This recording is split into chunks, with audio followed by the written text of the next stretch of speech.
Қайырлы күн достар, бүгін өте оңай, тез дайындалатын мимоза салатын дайындаймыз. Салаттың құрамына кіретін көкөністерді духовкада 40 минут 180 градуста пісіріп алдым. Теркадан картошканы өткіземіз, тарелкамызға жайып шығамыз, тұздап, үстіне майонез жағамыз.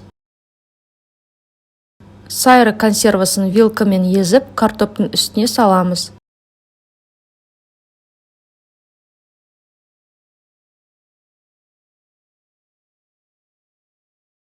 Пияз,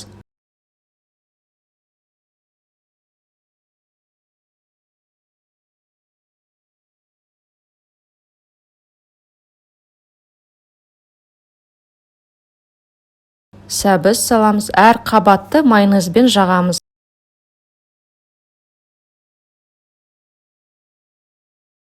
Жұмыртқаның ағын,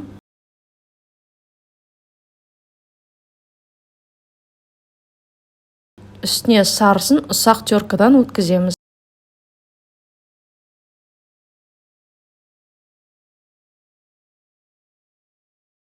Салатымыз дайын, астарыңыз дәмді болсын. Рецепті ұнаса лайк басып, каналыма тіркеліңіз.